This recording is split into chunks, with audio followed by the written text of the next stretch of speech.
Okay, so looks like those leg yields are going to be something we can show off. Yeah? Yes. Yeah, okay. You still like it? Yeah, I do. I do too. I think it's really fun. Hopefully she won't give everybody a reason to think how appropriate it is.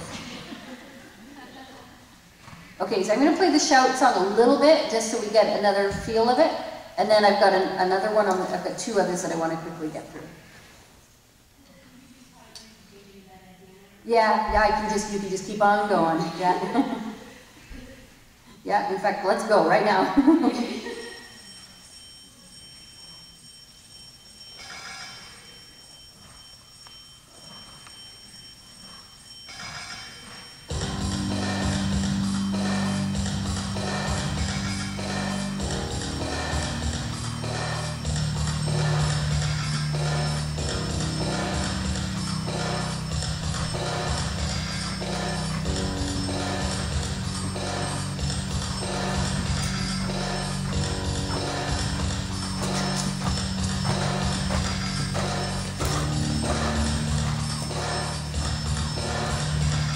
This one looks pretty awesome though, you know?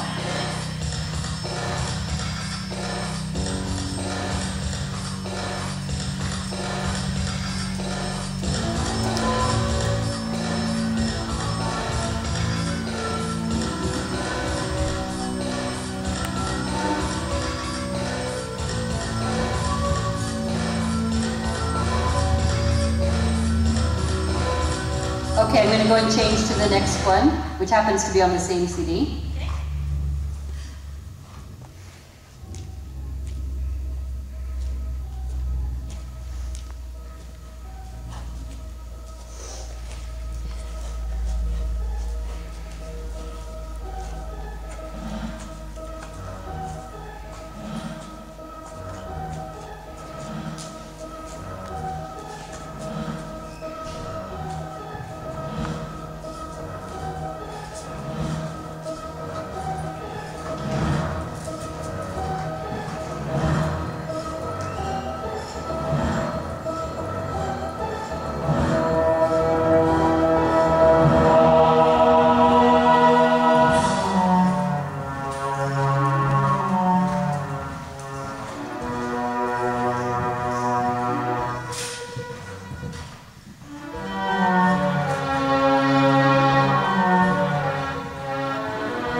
So I don't like that one as much.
That one's not bad, but I still think shout really is awesome for her.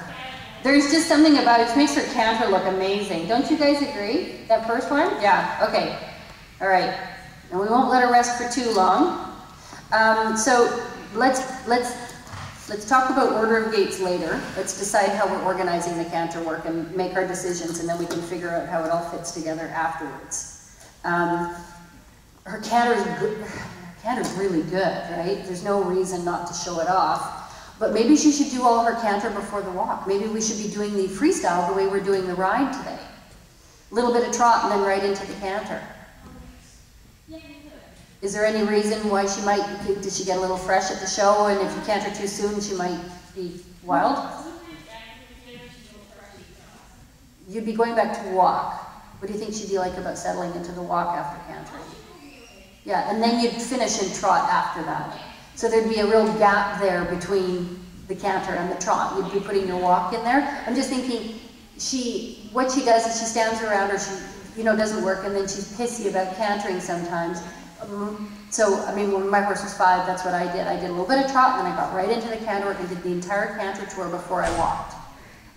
So, do you want to put any counter canter in the freestyle? She's okay at it. My only concern is because she's still Mm-hmm. Oh, she sometimes swaps leads, yeah.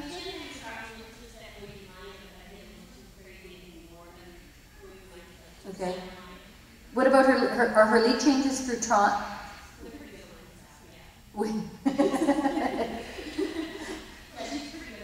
Okay, I wonder if we could add maybe extras.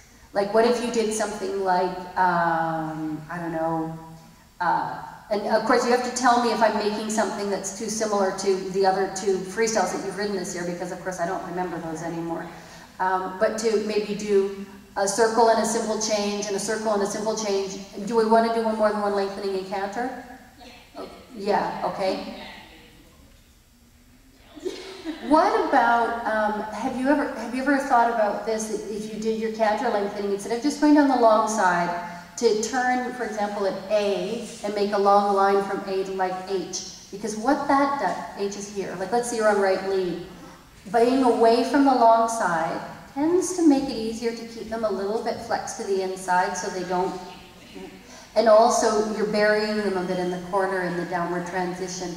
You know what, try that right now. Just try it in both directions, and a lengthened striding canter that goes from A to H or A to M, depending on whether you're on left or right lead. It's a straight line.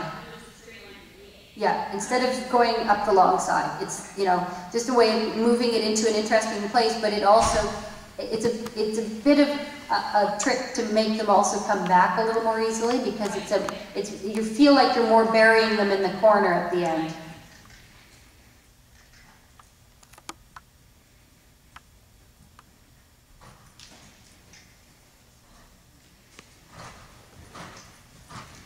Speaker.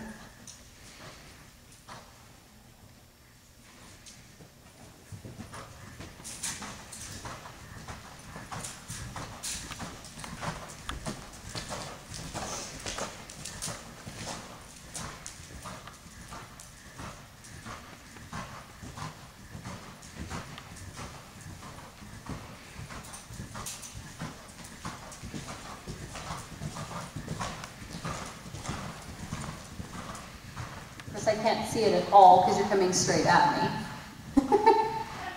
Oh, I couldn't see it because you're coming straight at me. It's like I have no idea if that's a good lengthening.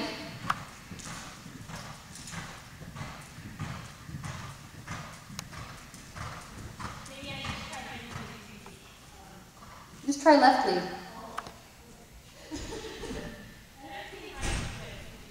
Well, you said you wanted more than one lengthening. No, I didn't. Okay, well, let's go then. You can go from C to K if you want to. That I wouldn't position it that way in the freestyle because you'd be going directly away from the judge. But for purposes of seeing if the line works, you can do it that way.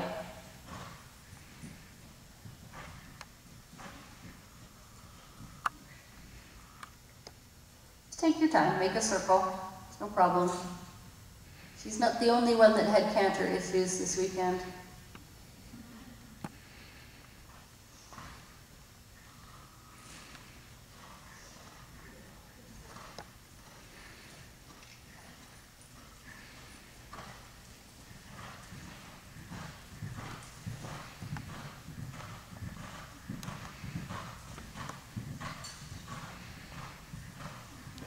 You have to go to K, exactly. Oh, she's like, no, I'm not. Okay, now go up the next long side with lengthened stride.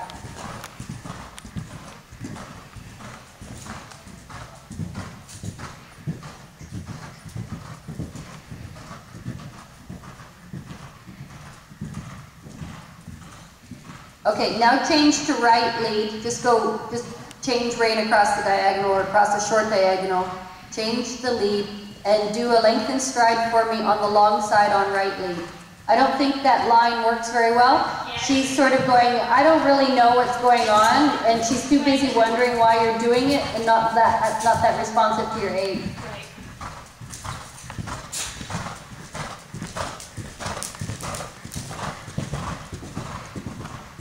Yeah, and here's what I also think, Kim. I think you should only lengthen to the right. Because you're going to get a higher mark for it than to the left. I'm sorry, what did you say left? I wouldn't do it to the left. Because she does it so well to the right, you're always going to get like an 8 for it. And the left side, if she doesn't move off your leg, you're going to get a 6. So you're just lowering your overall score because the judge has to average every time they give you a mark. So I would just do it to the right. She does it so well on that side. And you can tell me if you think you could do that trickier line on the right lead or if it's better to do the long side. Yeah. I'm not seeing an issue with her coming back, to be honest. What I was seeing an issue with was when you tried that other line, she's sort of reluctant because she's not quite sure what's going on. And maybe she feels a bit safe on the side, too. That some horses feel more confident when they're next to the rail.